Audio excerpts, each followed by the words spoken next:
All right, welcome back, Bear Down. A day later, how do we feel about the Bears-Rams game? Of course we feel good about it. It's a win. A win is a win is a win. A 24-18 is no scrub job either. We held them under 20. We scored over 23. That's good. So let's get into the grades from this game. And I don't think there's going to be anything too shocking. But also, there's not elite play either. This was just kind of a balanced game where we didn't play too low, but we also didn't play too high. So you want to see some things adjust, but it is only game 4, and it was a win. So take what you've got, and the biggest win from this game is going to be DeAndre Swift. Obviously, all the scrutiny that's been on him, scrutiny I put on him, scrutiny everybody put on him because it was warranted. He's had a rough start to the year, one of the lowest efficiency grades, lowest yards per attempt, lowest yards per contact after contact. Really, really poor so far by DeAndre Swift. And by all accounts, did a really good job of coming out and silencing a lot of that. Obviously, this isn't his PFF grade related, but this shows why he was the highest graded offensive grade per PFF this last week. If you look there in the middle under rushing DeAndre Swift, 16 carries, 93 yards. Obviously, the huge breakout run, 36-yard touchdown, 5.8 average. All the talk before this game was Roschon Johnson getting more touches, opportunities. And by all accounts, Roschon Johnson did a great job, especially on the goal line. I think they're finding a balance of where these guys mix in well, and Khalil Herbert's kind of getting relegated to the return duties, which I think he's really good at that position. But look, DeAndre Swift, 16 carries, Roschon Johnson, 7 carries, Caleb Williams, 5 carries, no Khalil Herbert. Very interesting, but also very effective by DeAndre Swift. So I was really happy to see him come out, silence a lot of people. He took a lot of criticism last week, said he apologized to the team. That was interesting. Apologized specifically to the defense for not carrying his weight, and he stepped up and did really well. And then down below in receiving, he was the leading receiver as well. 7 receptions, 72 yards.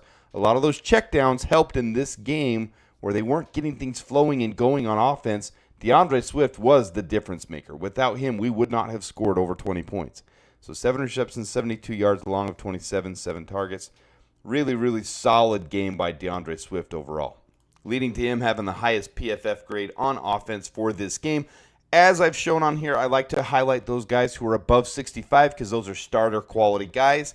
We'd like to have some guys above 80 and 90. Those are your elite players, but this game did not warrant that. This was a grind it out, really try to find a way to make it win, and the defense pulled most of the weight, but even they struggled in certain aspects, and I'll get to that. But DeAndre Swift, 72.1, Roschon Johnson, 68.0, so our running backs leading the way.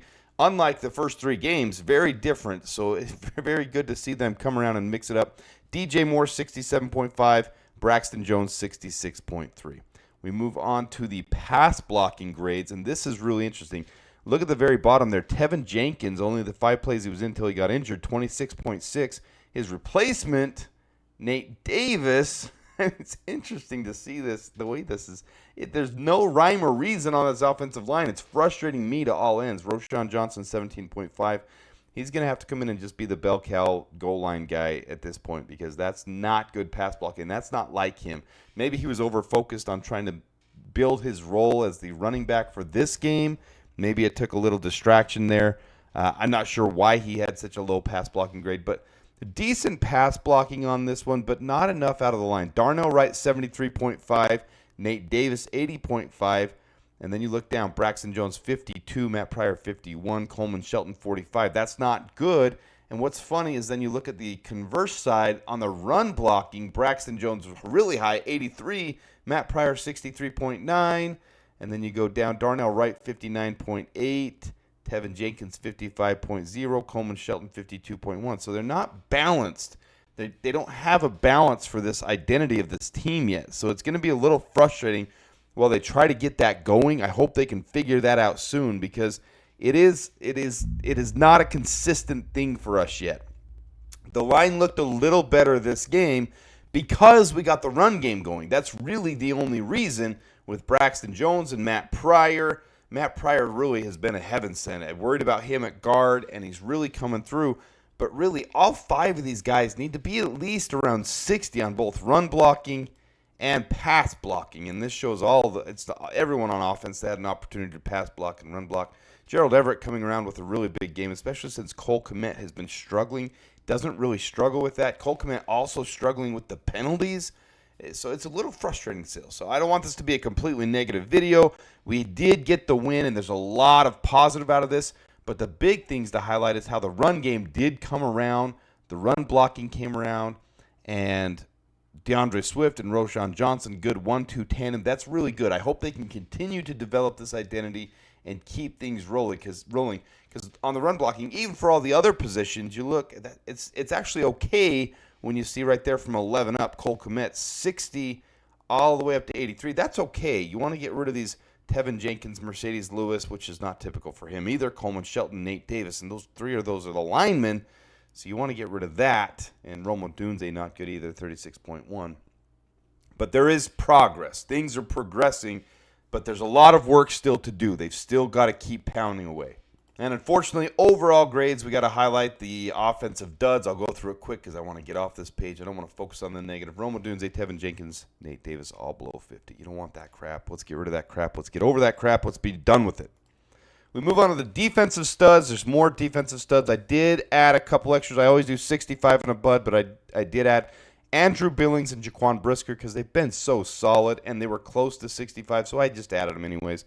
But you got Montez Sweat in on almost every play with the tipped ball, with the strip sack, with everything he did. Montez Sweat played really well. Darrell Taylor, really glad he had another come-around game because he hasn't really done anything since the first week. So really good for him at 70.3. Jervon Dexter is looking like he is absolutely the 3-tech that we had hoped he'd become. Transformed his body, transformed his game. The get-off is quicker. Everything's looking good with him. Kevin Byard with a good game. Jack Sanborn. Every single game is a good game for Jack Sanborn. They need to find a way to get him more involved because he rotates in a lot. And in this game, we had to play a lot more nickel than base. And so Jack Sanborn was out a lot more. But on special teams, it was absolutely stellar as well. Andrew Billings, Jaquan Brisker, all those guys are really, really solid. Solid defense. Not elite, but really a couple of guys right up there. And overall, the entire unit together was elite. I'm going to start highlighting the pass rush as well. So anybody who got a pressure, I'm going to highlight Jervon Dexter had 2, Montez Sweat had 2, and you see that they both had a sack, another hit and another hurry for them. Austin Booker had a pressure, Jaquan Brisker, Kyler Gordon, Darrell Taylor, and Andrew Billings. So those are the guys that had pressures.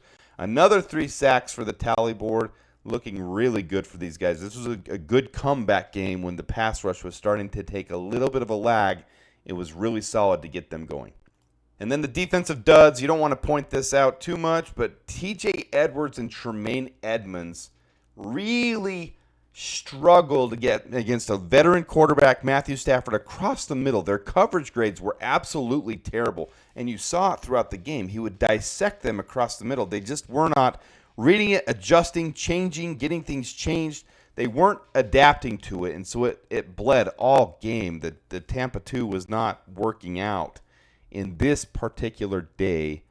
So they got to work on that because if teams start to pick up on this, they'll dissect it apart. And we really needed another tackle aside, when they rotate in with Jervon Dexter and with Andrew Billings, really anybody who came in was struggling. Chris Williams had his penalty. That was really frustrating. Byron Cowart wasn't looking good. Both of them with low PFF grades. But TJ Edwards and Tremaine Edmonds were really the low light of today's game. We'll forgive them because they played so freaking good all season so far.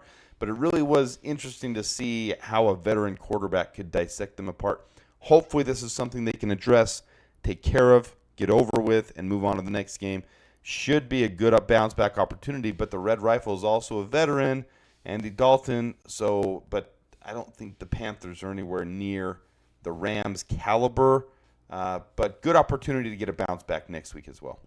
All right, special teams. I usually put the PFF grades, but because of that amazing punt and really 2 other amazing punts and the witness I had of that and how, guys, I'm not even joking when I say if you didn't see him punt it, it would look like Joe Milton or Anthony Richardson just threw a spiral 70 yards down the field perfectly when you saw it in the air. It really looked like that going down the field.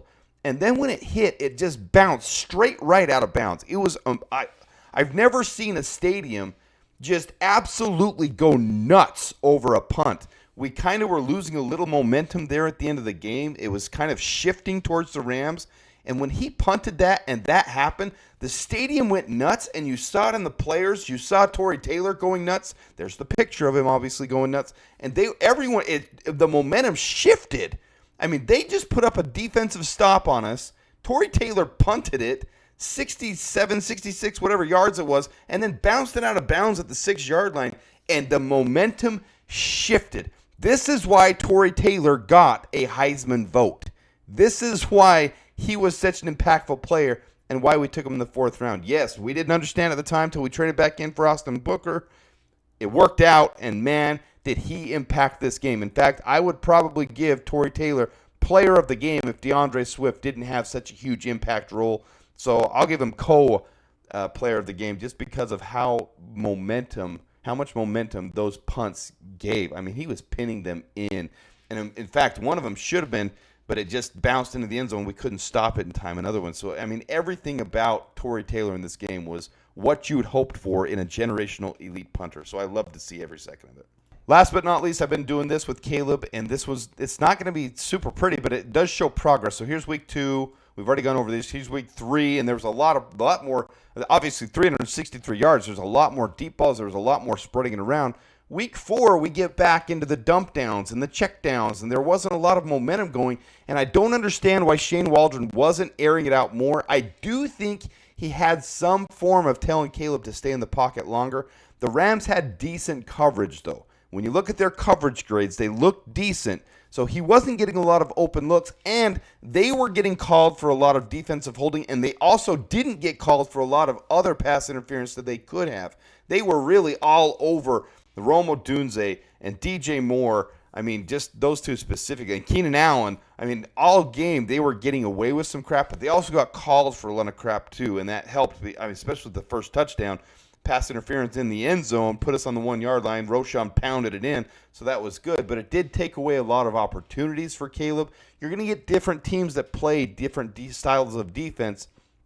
This was a hard one to be able to get things rolling. I wish Shane would have called it a little bit different, but I'm also not the coach. And I have to remember that. I have to take a step back and remember that because he did adapt and he did play it very well with DeAndre Swift. So I'm very happy for that. But not a lot to deduce out of this. I just want to show it. And it was very clean by Caleb. So I want to point out it was clean. Those deep balls didn't hit them, of course. 0 for 3, 0 for 1. I don't think that's an inaccuracy issue other than just a little struggle in this game. He's not completely accurate yet. I'm not saying he had an accurate, perfect game and it was great. I'm not saying that. I'm saying he did his job really well. He didn't put it in harm's way. And you see everything he did do with the ball. I mean, he was still 80%, 73% accurate or something like that. I mean, that's really, really good. So I don't have an issue with Caleb. In fact, one of my favorite metrics you guys know for quarterback is adjusted completion percentage. And its adjusted completion percentage is getting better every single week. He's improved every single week. And they talked about under pressure. He was 8 for 9 under pressure this week. That was huge for him. And that required a lot of these checkdowns. They were getting a lot of pressure on him. He did take 3 sacks. I think that's because they were trying to get him to stay in the pocket and to be able to develop some plays and get some of his guys deep. I don't want them to take away the rollout to the right, though, because he is good at throwing on the run. Don't take away what you're good at. They did that with Justin Fields, and it really hindered him. So I want to see them let him play loose, but I understand them as a rookie trying to get him to play in structure first, be able to let things develop, but don't take it away from him because he's really naturally talented. So that's it for grades, the Bears versus Rams PFF grades. Hope you guys enjoyed the game because I loved every freaking second of getting another victory. Now we're 2-2, tied for second in the division behind the Vikings. It's going to be tight all year this year. It's going to be a lot of fun. Let me know what you guys think. If you learned anything from the grades, there is some improvement to do, but a lot of good to take from it. So until next time, dabears.